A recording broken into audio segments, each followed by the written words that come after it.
अभी अगर मैं हिंदुस्तान के नौजवानों को आजाद आवाज दे दूं तो पूरी दिल्ली की सरजमीन भर जाएगी इंशाअल्लाह। क्या तुम मेरी इस बात पर आवाज देकर लब्बैक कहते हो कि अगर हुकूमत वक्त ने उस मलऊन को गिरफ्तार नहीं किया या अजमत रिसालत पर भौंकने वालों के गले में पट्टा नहीं डाला तो हिंदुस्तान के हर कोने से मुसलमान अपने सर पर कफन बांधकर दिल्ली पहुंचे? आप तैयार हैं इस बात के लिए? इंशाअल्लाह अज़ीज़। वो पंडित अपने बुज़दिलों को जमा करने की कोशिश कर रहा है। तुम्हारे साथ कौन होगा? प्राइम मिनिस्टर आएगा, होम मिनिस्टर आएगा, सीएम आएगा, ये सब उसी कोठे के लोग हैं। ऐ मुसलमानों, फख्र के साथ आना, तुम्हारे साथ कोई अहले सियासत नहीं आएगा। तुम्हारे पीठ पीछे रसूलुल्लाह की जात होगी और तुम्हारे सर पर अल्लाह रब्बुल इज्जत की इनायत होगी। अल्लाह और उसके रसूल के भरोसे पर हम जाएंगे इंशाअल्लाह। और याद रखना, ये सिर्फ जज्बात की बातें नहीं, जोश की बातें नहीं। मैं अपना एक पैगाम रिकॉर्ड करना चाहता हूँ। अगर उस मलऊन और उस खबीस नमरूद की औलाद तक मेरी ये बात पहुँच सकती है तो पहुँचा दी जाए। तुमने बहुत भौंक लिया अपने मंदिर में बैठ करके, तुम प्रेस क्लब ऑफ इंडिया में बैठ करके बहुत भौंक लिए। कुत्ते आपस में अपनी गली में बहुत भौंकते हैं। मेरे इस मैसेज को उस मलून तक पहुंचा दें। अगर जरा बराबर भी दम खम है तुम्हारे अंदर, तुम्हारी माँ ने अगर दूध पिलाया है तुमको, तो अब मैं मुनाजरे का चैलेंज नहीं दे रहा हूं, डिबेट भी नहीं करूंगा, बातचीत भी नहीं करूंगा। आओ, मैं ऐलान करता हूं, 8 दिन के अंदर तुम दिल्ली पहुंचो, किसी मैदान में पहुंचो, अपनी सारी मुकद्दस किताबें लेकर के आओ। इंशाअल्लाह अज़ीज़ ये फकीर कुरान पाक लेकर हाजिर होगा। हम आएंगे, तुम अपने सारे गुरु घंटालों को लेकर जमा हो जाओ। मैं मुनाजरे का चैलेंज नहीं दे रहा हूं, तवज्जो चाहता हूं। मैं डिबेट करने की बात ही नहीं कर रहा हूं। ये न्यूज एंकर जितने दज्जाली मीडिया वो भी सुन लें, अपने डेस्क पर बैठ करके टट्टू लोगों को लड़ाते रहते हैं वो भी सुन लें। कुरान, इस्लाम, रसूल की जात पर हमले कराने के लिए जरखरीद लोगों को बिठाते हैं, वो भी सारे न्यूज एंकर, ये पंडित सब जमा हो जाए मैदान में। ये फकीर कादरी हाजिर होगा, एक बड़ी आग जलाई जाए, आग लगाई जाए। मैं उससे कहता हूं, मैं भी आग में दाखिल होऊंगा, तू भी आग में दाखिल हो जा। जो सलामत रहेगा उसका दीन हक पहचाना जाएगा। जी मलिक साहब, आपने देखा कि जिस तरह से एक हिंदू संत महात्माओं के द्वारा जी बात जो हो रही है उस पर तो हाय तौबा मचाई जा रही है। कोई भी हिंदू अगर कोई बोल देता है मुसलमानों के खिलाफ या कुछ भी कह देता है तो उसमें पूरे देश में चर्चा होने लगती है। और इस तरह की जिस तरह से ये वीडियो में एक कबुल्ला बोल रहा है, उस पर क्यों चुप्पी साधे हुए हैं लोग? सरकार क्यों चुप्पी साधी है? स्टेट गवर्नमेंट क्यों चुप्पी साधी है? मैं उसका रीज़न बताता हूँ। देखिए, जो आप कह रहे हैं ना, वो सिर्फ हिंदुस्तान नहीं, सारी दुनिया में उनके फेवर में बोला जाता है हिंदुओं के। क्योंकि हिंदुस्तान अगर हिंदू जग गया तो वो सारी दुनिया से ऊपर चला जाएगा। वो बाकी दुनिया के देश नहीं चाहते, सारे उन देश फंड कर रहे हैं इनको कि कैसे हिंदुस्तान आगे नहीं बढ़े। तो अगर हिंदुओं को सपोर्ट कर दिया, हिंदुओं के अगेंस्ट नहीं एक्शन लिया गया, तो सारी दुनिया उनके पीछे पड़ी हुई है। और उनके फंड्स आते हैं बाहर से, अमेरिका से, कनाडा से, इंग्लैंड से, सब जगह से फंड्स आ रहे हैं उनको कि इसको हिला के रखो।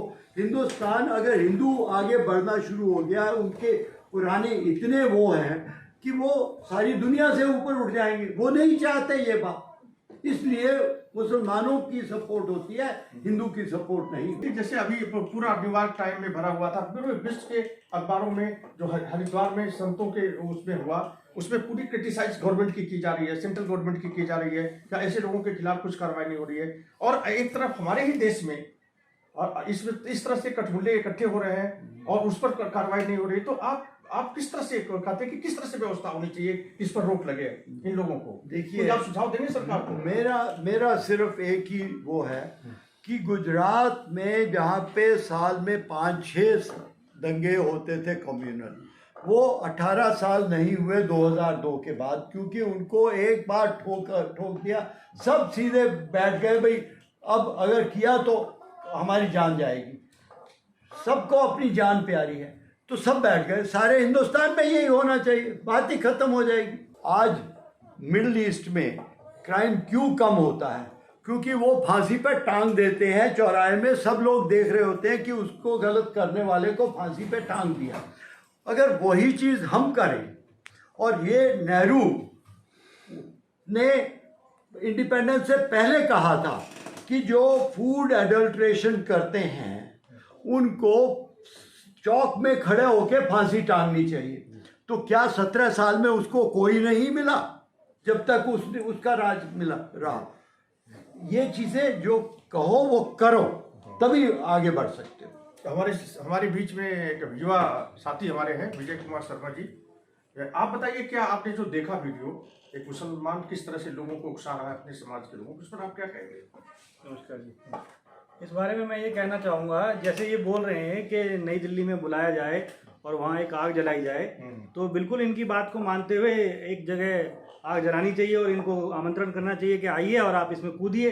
अगर आप बच जाएंगे तो आप ईमान के पक्के हैं। तो हम भी देखेंगे ये कितने ईमान के पक्के हैं, ऐसी क्या शक्ति है जो इनको बचाती है। ये तो बहुत बड़ी मूर्खता है कि इस तरह के ये टिप्पणी दे रहे हैं हमारे ऊपर। जी जी। डॉक्टर साहब, हमारे साथ सिंघल साहब हैं, डॉक्टर पीके सिंघल साहब हैं। और मैं ये कहना चाहूँगा कि जिस तरह से समाज में समरसता की बात की जा रही है सरकार की तरफ से, और देश में लोकतांत्रिक व्यवस्था है, इस ऐसे में एक मुस्लिम कट्टरपंथियों द्वारा जिस तरह से बात फैलाई जा रही है अपने समाज में, उसका जो असर दिखाई दे रहा है, उस पर आप क्या कहेंगे? कि ऐसा है ना, यहाँ पे चूंकि भारतवर्ष में वो डेमोक्रेसी के चक्कर में जो पिछली सरकारें आई ना, कांग्रेस हुई या समाजवादी पार्टी या कोई भी जो सरकारें हैं, वो मुस्लिमों का तुष्टीकरण करती हैं। आप देखिए, हमारे यहाँ संविधान है, संविधान के अंदर जो चीज़ें हैं उसको हम फॉलो करें। हमारे यहाँ लॉ है, लॉ ऑफ द लैंड है। तो जो भी इस तरह की बातें कर रहा है, वो मुस्लिम इस तरह की बातें कर रहा है, तुरंत उस पर FIR होनी चाहिए, उसको अरेस्ट करके कानून के हिसाब से उसको सज़ा मिलनी चाहिए। आपको बताता हूँ, अगर एक बार किसी को सज़ा मिल जाएगी ढंग से, वो दूसरी बार इस काम को नहीं करेगा। आप देखो उत्तर प्रदेश में, आप देखिए उत्तर प्रदेश में अभी जब CAA था तो बड़ा मुसलमानों ने बहुत ज़्यादा दंगा किया, बहुत ज़्यादा प्रॉपर्टी को डैमेज किया। तो योगी आदित्यनाथ जी ने बड़ा तगड़ा कदम लिया। उन्होंने फोटो निकलवा के जिन जिन लोगों ने सरकारी संपत्ति का नुकसान किया था, वीडियो निकलवा के उनसे उन्होंने भरपाई करवानी शुरू कर दी, उनके फोटो लगा दिए। उसके बाद आप देखिए, उन मुसलमानों में जो मुसलमान थे ज़्यादातर करने वाले, वही करते हैं ये सब काम, क्योंकि उनको तुष्टीकरण, उनकी इतनी हालत खराब है। आज की डेट में कुछ भी हो, वहाँ पे कोई दंगा नहीं होता, वहाँ कोई प्रदर्शन नहीं करता मुसलमान, और अभी तक मुसलमान रो रहा है कि मैं पैसे कहाँ से दूंगा। सर, डॉक्टर साहब इसमें एक बात कहना चाहते हैं कि अभी हिंदुओं की संतों की एक महासभा हुई वहाँ पर हरिद्वार में, वहाँ कुछ शब्दों में जज्बात पेश किए गए, तो उसमें SIT का गठन कर दिया गया।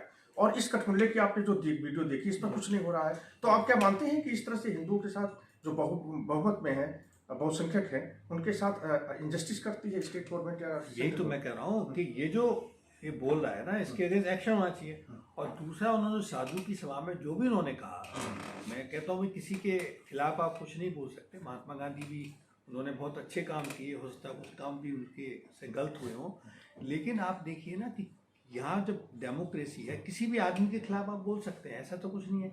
आप किसी आदमी, मान लो उसने नाथूराम गोडसे को नमस्कार बोल दिया, उसने बोल दिया कि महात्मा गांधी राष्ट्रपिता नहीं थे, तो वैसे तो अगर संविधान के हिसाब से देखा जाए तो संविधान में कहीं मेंशन नहीं है कि वो राष्ट्रपिता है। वो तो कुछ लोगों ने, खासकर जो कांग्रेसी थे, उन्होंने उसको राष्ट्रपिता इसलिए कहना शुरू किया कि भाई गांधी का नाम तो उन्होंने अपने साथ लगा ही लिया कि भैया इसके चक्कर में हमें वोट मिल जाए। तो अगर उसने कुछ कहा भी है तो ऐसा तो कुछ नहीं है। अब आप देखिए ना, भगवान राम के लिए लोग कहते हैं, बहुत से मुस्लिम जो है भगवान राम की उल्टी सीधी, माँ सीता की, भगवान राम की, इन सब के हमारे देवी देवताओं की उल्टी सीधी तस्वीर बनाते हैं। अब उसने जो आमिर खान था, उसने एक पिक्चर बना दी PK करके, उसने जिसमें सारे हिंदू देवी देवताओं को उसने हंसी उड़ाई, मुस्लिमों की तो नहीं उड़ाई। अरे भाई, जब तू हिंदू देवी देवताओं की उड़ा रहा है तो तू मुस्लिमों की तो बता ना, मुस्लिम क्या कर रहे हैं। अरे मुस्लिम धर्म में तो आप देखो ना क्या हो रहा है, उसमें तो महिलाओं के साथ सबसे बड़ा अत्याचार हो रहा है। और हमारे संविधान में लिखा हुआ है universal civil code, uniform civil code, उसको लागू क्यों नहीं करती हैं सरकारें? सुप्रीम कोर्ट भी 5 बार कह चुकी है।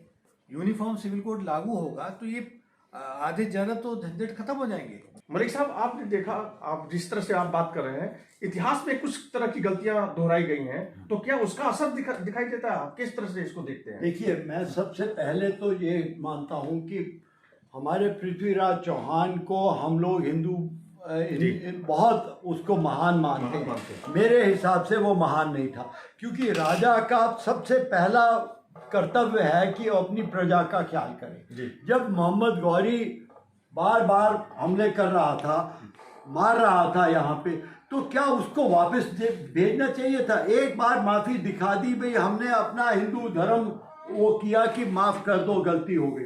लेकिन दूसरी बार तीसरी बार माफ़ क्या, ख़त्म करो उसको, वो प्रॉब्लम ही नहीं होती। देखिए सबसे बड़ी चीज़ यही है कि हम लोग अपने उस पे अड़े हुए हैं, पागलपन। और ये जो चीज़ है, ये हिस्ट्री में आप ये देखिए कि अगर आफ्टर ऑल अर्जुन ने भी ये कहा था कि मेरे सारे रिश्तेदार हैं, मैं कैसे इनको मारूं? तो भगवान कृष्ण ने क्या कहा था? तुम इनको नहीं मार रहे, तुम गलती को मार रहे हो। गलत करने वाला जो अटैक कर रहा है, आपके मंदिरों से खजाना लूटने आ रहा है, आपके सोल्जर्स को मार रहा है, आपके सिविलियंस को मार रहा है, उसको मारने में क्या हर्ज है भाई? ये पृथ्वीराज चौहान को अगर उस वक्त अकल आ जाती, जो राजा का धर्म है वो नहीं उसने पालन किया, तो कैसा हीरो हुआ वो? जीरो मेरे हिसाब से। देखिए, आपने देखा कि जिस तरह से अभी कहा गया कि इतिहास में गलतियां दोहराई गई और उसका असर दिख रहा है, तो अभी हमारी चर्चा का यही विषय था कि सरकार